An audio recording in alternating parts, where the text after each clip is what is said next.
مشترکہ جو ہے خوش نصیبی کا وقت ہے کہ الحمدللہ اللہ رب العزت کے کرم اور اس کے محبوب کے فیضان سے تمام بزرگان دین کے فیض سے الحمدللہ آج عرس فخر المشائخ کے موقع پر دعویٰ شریف کی سرزمین پر ایک عظیم الشان ائمہ اہل بیت سیمینار کا انعقاد کیا گیا، جس کے لیے میں حضور فخر ملت کو مبارکباد بھی پیش کرتا ہوں۔ اور چونکہ جو عناوین ہیں، جو موضوع دیے گئے ہیں، اس پر الحمدللہ آج ایسی شخصیت یہاں پر تشریف لائی ہوئی ہے کہ اگر وہ گفتگو کرے تو کئی گھنٹے وقت چاہیے ایک شخصیت کے لیے، جو آپ کی نگاہوں کے سامنے ہیں۔ بیچی یونیورسٹی اور جامعہ ہمدرد یونیورسٹی دہلی اور علی گڑھ مسلم یونیورسٹی کے سابق استاذ، یہ تمام تر معزز شخصیتیں آج ہماری نگاہوں کے سامنے ہیں، جن کے گفتگو یقیناً ہم سب کے لیے زندگی میں کامیابی کی ضمانت بن سکتی ہے۔ حضرات گرامی، بس صرف میں خلاصہ پیش کروں گا، چونکہ یہ موضوع بہت طویل ہے۔ جو میرا موضوع ہے حضرت امام حسن عسکری رضی اللہ تعالیٰ عنہ کی حیات و خدمات، عظمت و فضیلت، میں اس کا خلاصہ انشاءاللہ چند منٹوں میں پیش کرنے کی کوشش کروں گا۔ ہر دور میں اسلام دشمن قوتیں اس کوشش میں سرگردہ رہی ہیں کہ سچے اور کامل و اکمل دین اسلام کی تعلیمات کو مسخ کر کے انسانیت کو اس آفاقی دین پر جمع ہونے سے روکا جا سکے۔ شریعت مصطفی تا قیام قیامت باقی رہنے والی ہے، لہٰذا ہر دور میں اس کے محافظ کا ہونا ضروری ہے۔ خانوادہ نبوی صلی اللہ علیہ وسلم سے تعلق رکھنے والے ان محافظین شریعت میں سے ایک عظیم ہستی حضرت امام حسن عسکری رضی اللہ تعالیٰ عنہ کی ہے، جنہوں نے شریعت محمدی کے تحفظ کے لیے لازوال قربانیاں پیش کی اور دشمنان دین کو ہر قدم پر شکست سے دوچار کیا۔ ائمہ اہل بیت اطہار میں سے ایک شخصیت حضرت سیدنا امام حسن عسکری رضی اللہ تعالیٰ عنہ کی ذات بابرکات ہے۔ آپ کا اسم گرامی حسن اور کنیت ابو محمد ہے، اور القاب میں عسکری، زکی، خالص وغیرہ، اور سب سے زیادہ مشہور عسکری ہے۔ عسکری لقب اس وجہ سے ہے کہ آپ سرمن رائے کے محلے عسکر میں رہتے تھے، اور اس محلے کو عسکر کہا جاتا تھا، اس وجہ سے آپ کو عسکری کے نام سے یاد کیا جاتا ہے۔ عباسی خلیفہ معتصم اس مقام پر فوج اور لشکر کسی رکھتا تھا اور خود بھی یہیں رہتا تھا، اس لیے اس محلے کو عسکر کہتے تھے۔ امام حسن عسکری کی ولادت 10 ربیع الثانی بروز جمعہ 232 ہجری مطابق 3 دسمبر 846 عیسوی کو مدینہ منورہ میں ہوئی۔ بچپن کے 11 سال تقریباً اپنے والد گرامی حضرت امام علی نقی رضی اللہ تعالیٰ عنہ کے ساتھ وطن میں رہے، جس کے لیے کہا جاتا ہے کہ وہ زمانہ پروکار اور سکون کا زمانہ تھا۔ اس کے بعد امام علی نقی رضی اللہ تعالیٰ عنہ کو سفر عراق درپیش ہو گیا، اور تمام متعلقین کے ساتھ ساتھ امام حسن عسکری رضی اللہ تعالیٰ عنہ اس کمسنی کے عالم میں بھی سفر کی زحمتوں کو اٹھا کر سامرا پہنچے۔ حضرت امام حسن عسکری رضی اللہ تعالیٰ عنہ کو علم و فضل اپنے آباء و اجداد سے وراثت میں ملا تھا۔ حضرت علامہ ابن حجر مکی اور دیگر مورخین لکھتے ہیں کہ ایک دن بہلولدانہ نے دیکھا کہ بچے کھیل رہے تھے، اور وہیں پر ایک کنارے پر ایک خوبصورت بچہ کھڑا ہوا تھا۔ بہلولدانہ اس بچے کے قریب گئے اور اس کو کہا کہ تم کس لیے کھیل رہے ہو؟ جو کھلونے ان بچوں کے پاس ہیں وہ تمہارے پاس نہیں ہیں، لہٰذا تم یہیں پر رہنا، میں بازار سے تمہارے لیے کھلونے لے کر آتا ہوں۔ بہلولدانہ کی اس بات کو سن کر حضرت امام حسن عسکری رضی اللہ تعالیٰ عنہ کمسنی کے باوجود فرمانے لگے، اے اللہ تعالیٰ کے بندے، ہم کھیلنے کے لیے پیدا نہیں ہوئے، بلکہ اللہ رب العزت نے تو ہمیں علم و عبادت کے لیے پیدا کیا۔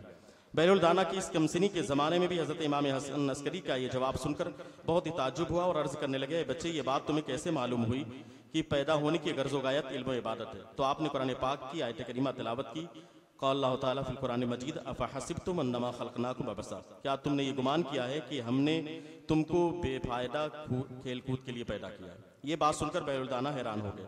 پھر بہلولدانہ نے عرض کیا کہ آپ مجھے نصیحت کیجئے، تو آپ نے بہلولدانہ کو اشعار میں نصیحت فرمائی، پھر آپ بے ہوش ہو کر کے گر پڑے۔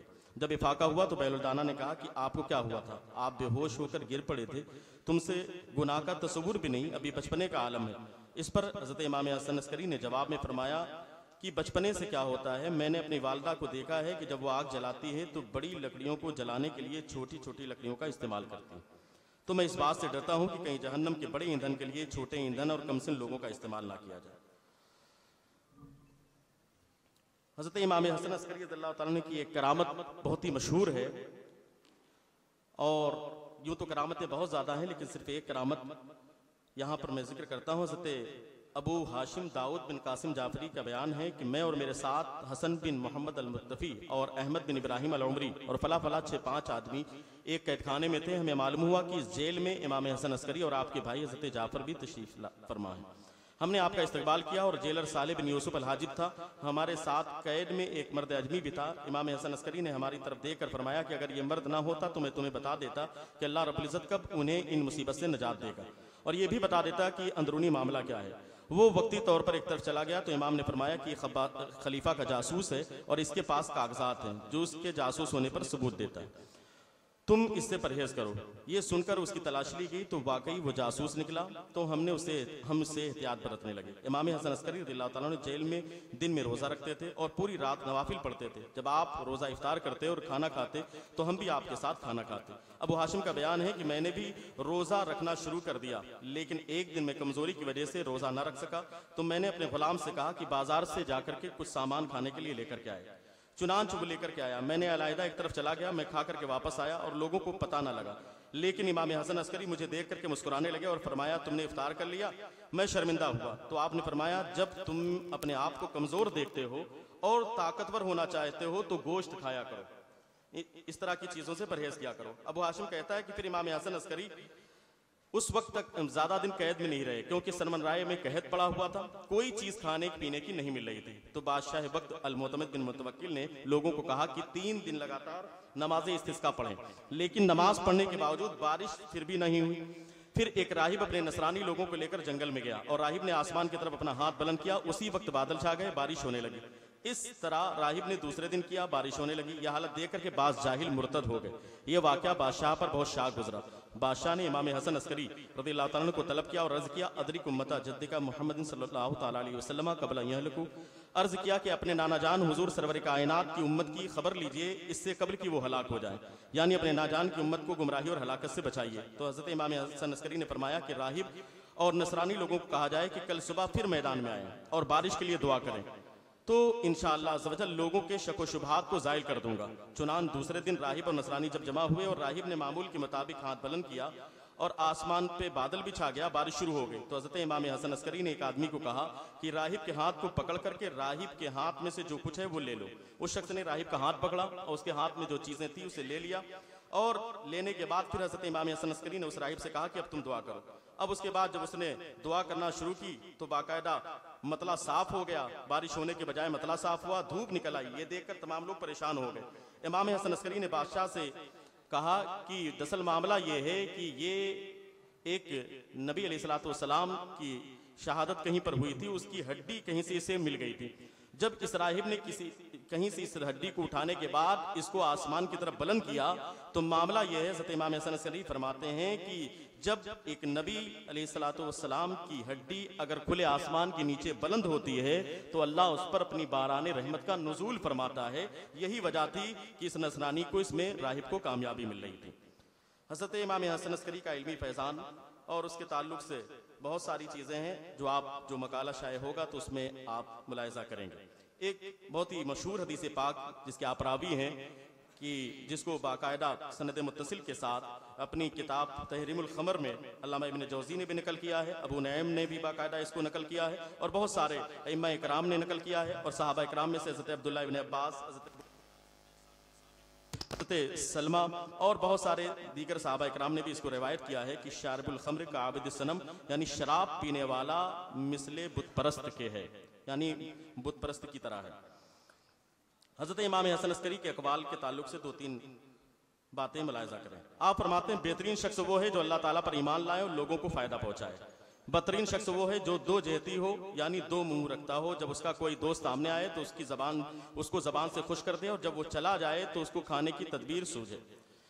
حسد کرنے اور کینہ رکھنے والے کبھی سکون قلب نصیب نہیں ہوتا. بہترین عبادت گزار وہ ہے جو فرائض ادا کرے. بہترین متقی وہ ہے جو بالکل گناہ چھوڑ دے. بے وقوف کا دل اس کے منہ میں ہے اور عقلمند کا منہ اس کے دل میں ہے. جو حق کو چھوڑتا ہے وہ ذلیل ہوتا ہے, خواہ کتنا ہی بڑا کیوں نہ ہو. جس کے ساتھ حق ہے وہ عزت والا ہے, خواہ کوئی معمولی آدمی کیوں نہ ہو. جاہل کی دوستی مصیبت ہے. امام حسن عسکری رضی اللہ تعالیٰ نے ایک جگہ پر ارشاد فرماتے ہیں کہ پرہیزگاری کو شعار بنائیں، خدا کے احکام کی تابعداری کرنا چاہیے، سچ بولنا چاہیے، امانتیں خواہ مومن کی ہو یا کافر کی ہو اس کو ادا کریں، اپنے سجدوں کو لمبا کریں، سوالات کو شیریں اور نرم لب و لہجے میں جواب دیں، اور قرآن مجید کی تلاوت کیا کریں۔ خدا تعالیٰ کے ذکر سے کبھی غافل نہ ہو۔ جو دنیا میں اندھا ہے وہ آخرت میں بھی اندھا ہوگا، اور جو دنیا میں اندھا ہے تو وہ ہماری دنیا میں اندھا وہ ہے جو ہماری مودت سے، ہماری محبت سے غافل ہے۔ وہ چیز موت سے بدتر ہے جو تمہیں موت سے بہتر نظر آئے۔ اور آخری بات آپ نے ایک جگہ پر ارشاد فرمائی کہ وہ چیز زندگی سے بہتر ہے جس کی وجہ سے تم زندگی کو برا سمجھو، بلا وجہ ہنسنا جہالت کی دلیل ہے۔ امام حسن عسکری کے بارے میں حضرت علامہ شیخ سلیمان بلخی قندوسی رحمۃ اللہ علیہ فرماتے ہیں کہ حضرت امام علی نقی کے اولاد میں سب سے بزرگ اور جلیل القدر امام ابو محمد حسن عسکری رضی اللہ تعالیٰ عنہ۔ حضرت امام حسن عسکری رضی اللہ تعالیٰ عنہ کی شہادت میں کئی اقوال ہیں۔ معتمد باللہ جو خلیفہ تھا اس کے دور میں باقاعدہ 8 ربیع الاول 260 ہجری میں 28 برس کی عمر میں آپ کی شہادت ہوئی، اور آپ اپنے والد بزرگوار کی قبر کے پاس سامرا میں مدفون ہوئے، جہاں پر آپ کا روضہ مرجع خلائق ہے۔ اللہ آپ کے فیضان سے ہم سب کو مالا مال فرمائے۔ وآخر دعوانا الحمدللہ رب العالمین۔